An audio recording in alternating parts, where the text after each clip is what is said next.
आज noun part of speech में जो अपन नाउन पढ़ रहे थे, उस नाउन में जो हम बात करने जा रहे हैं आज, वो हम बात करेंगे noun and the gender. First of all अपन को ये पता होना चाहिए कि ये जेंडर क्या होते हैं। जेंडर अपन किसको कह सकते हैं? Just in simple language upon gender किसको कहेंगे? लिंग, यानी वे नाउन शब्द जो किसी भी सेक्स को डिनोट करें, यानी वे नाउन शब्द जो आपको कोई लिंग के बारे में बताए, वे सभी जो होते हैं वो नाउन एंड द जेंडर होते हैं। यानी अभी आपको किसी भी प्रकार से डिनोट कर सकते हैं। अब ये किस प्रकार से डिनोट करेंगे कि में जेंडर कितने प्रकार के होते हैं, अपन ये भी कह सकते हैं, या किस प्रकार से आपको बताएंगे। फर्स्ट ऑफ ऑल उसमें क्या होता है? Masculine gender. मस्क्यूलाइन का मतलब क्या होता है? पुल्लिंग।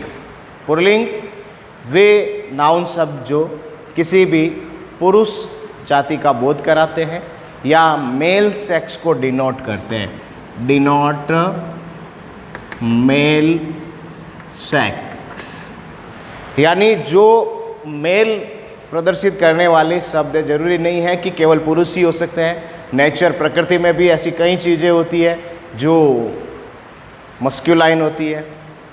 उसके बाद जो दूसरी चीज़ होती है फेमिनाइन जेंडर, वो होते हैं स्त्रीलिंग।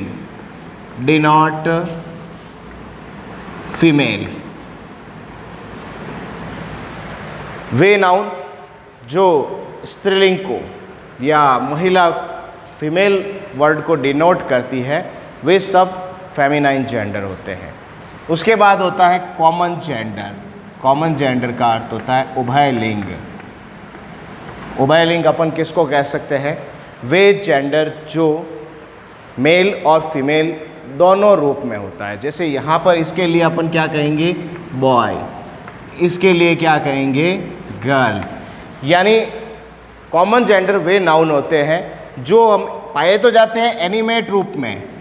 एनिमेट का अर्थ होता है सजीव रूप में पाए जाते हैं, but we can not identify that was male और फीमेल। यानी जिन नाउन में हमें ये पता नहीं चले कि ये नाउन मेल है या फीमेल है, वो लेकिन सजीव होते हैं, तो उनके लिए अपन कॉमन नाउन का प्रयोग करते हैं। जैसे बेबी, एक छोटा बच्चा है, आप उसको आइडेंटिफाई नहीं कर पा रहे हो कि ये मेल है या फीमेल है, तो अपन उसको बेबी कहते हैं। स्टूडेंट है, स्टूडेंट में दोनों हो सकते हैं, मेल भी हो सकता है, फीमेल भी हो सकते हैं। टीचर्स, मेल भी हो सकता है, फीमेल भी हो सकता है। तो वो होते हैं उभयलिंग। एनिमेट होते हैं, सजीव होते हैं, लेकिन आइडेंटिफाई नहीं होते हैं। नेक्स्ट होता है न्यूटर जेंडर। न्यूटर जेंडर अपन कहते हैं नपुंसकलिंग। न्यूटर मीन्स नपुंसक, यानी नाइदर मेल नॉर फीमेल। यानी वो ना तो मेल के रूप में पाए जाते हैं और न ही वो किस रूप में पाए जाते हैं?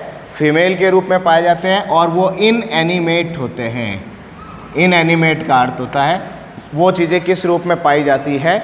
निर्जीव अवस्था में पाई जाती है। कह सकते हैं ट्रीज, पेन, टेबल। यानी जैसे ट्री है, we can not identify that tree is male और female, and they are non living things होती है। पेन है, नॉन लिविंग थिंग्स है। टेबल है, नॉन लिविंग यानी निर्जीव चीज़ें हैं। तो वो सब चीज़ें किसके अंतर्गत आती है? न्यूटर जेंडर के अंतर्गत आती है। तो चार चीज़ें, मस्क्यूलाइन जो डिनोट करते हैं पुरुष जाति के बारे में। उसके बाद फेमिनाइन जो किसको डिनोट करते हैं? स्त्रीलिंग को। थर्ड कॉमन जेंडर, बहुत पुल्लिंग के लिए भी उपयोग किया जा सकता है, स्त्रीलिंग के लिए भी प्रयोग किया जा सकता है। और ये लेकिन होते कैसे हैं? एनिमेट होते हैं, और ये इनएनिमेट होते हैं, नॉन लिविंग होते हैं, and we can not tell them neither male nor female. तो वो ये चार अवस्थाएं होती है किसी भी जेंडर को बताने के लिए। अब ये जेंडर जस्ट जैसे मेल है, फीमेल, मेल अवस्था में, फीमेल अवस्था में। जैसे फादर है, फादर का जेंडर चेंज क्या हो जाता है? मदर। अंकल है, इसका क्या हो जाता है? आंट। ब्रदर, इसका क्या हो जाता है सिस्टर। जस्ट लाइक दिस, ये कई चीज़ें ऐसे होते हैं जो वेरी सिंपल हैं, इनको अपन क्या कर सकते हैं, आराम से चेंज कर सकते हैं, यानी जेंडर चेंज कर सकते हैं, पुल्लिंग से स्त्रीलिंग में बना सकते हैं। हाँ यस, अब इसमें सबसे पहले अपन अगर बात करें फेमिनाइन जेंडर के कुछ रूल्स के बारे में बात करें, तो कौन से जो नाउन वर्ड्स होते हैं उनको अपन फेमिनाइन स्त्रीलिंग में रख सकते हैं। जस्ट मैंने अपने को यहाँ पे लिख रखे हैं कुछ, जैसे कि अगर आपको ब्यूटी से संबंधित हो,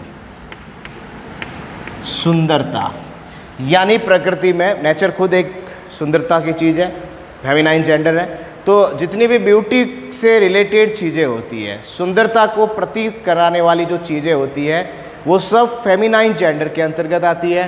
ग्रेसफुलनेस, कमनीयता, यानी किसी के प्रति दया की भावना रखते हैं, उदारता की भावना रखते हैं, तो वो सभी उदारता की भावना वाली चीज़ जितनी भी होती है वो सब फेमिनाइन जेंडर में। जैसे कि अपन डायरेक्टली एक स्ट्रेटेजी के अंतर्गत समझ सकते हैं कि जो भी चीज़ें सुंदरता से रिलेटेड है वो सब स्त्रीलिंग होगी, जो भी चीज़ें उदारता से, ग्रेसफुलनेस से संबंधित है वो सब चीज़ें फेमिनाइन जेंडर होगी। जेंटलनेस, विनम्रता, फिर सूक्ष्मता, कोमलता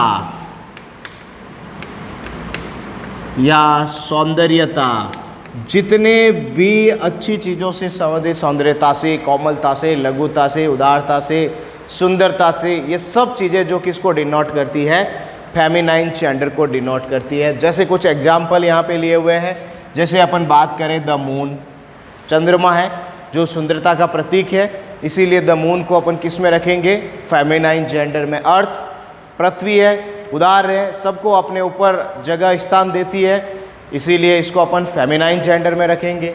नेचर, प्रकृति है, सबको देने का काम करती है उदारता के साथ, इसीलिए ये भी फेमिनाइन जेंडर है। होप, एक आशा, उम्मीद होती है, तो वो होप जो होती है, एक विनम्रता होती है कि एक आशा के बल पर अपन कोई भी काम आसानी से कर सकते हैं, तो फेमिनाइन जेंडर। वर्च्यू, जितने भी गुण होते हैं, चैरिटी, जो भी दान की बात होती है, ह्यूमिलिटी, अपमान, वो भी होता है, तो उसको भी गुण, जरूरी नहीं है कि आपको गुण ही मिलेंगे, उसके कुछ दोष भी मिल सकते हैं।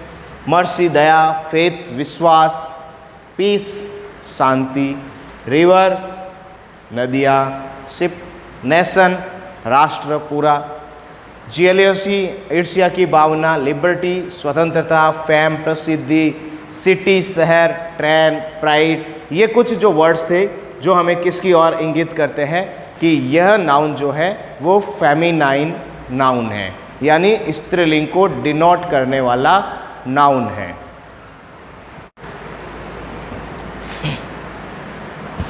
यस, नेक्स्ट अपन बात करते हैं, इस जेंडर के अंतर्गत अपन बात कर रहे थे, पहले में अपन ने रूल्स में पढ़ा था कि जो भी सौंदर्यता से संबंधित चीज़ें होती है वो सब मस्त इस फेमिनाइन जेंडर के अंतर्गत आती है, लेकिन कुछ कॉमन नाउन होते हैं। कॉमन नाउन अपन किसको कहेंगे, जो नाउन संपूर्ण अपनी जाति का बोध कराते हैं, वे सब कॉमन नाउन होते हैं।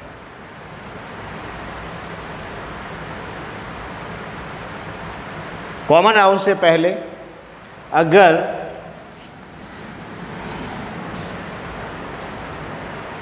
समझ में आ रहा है,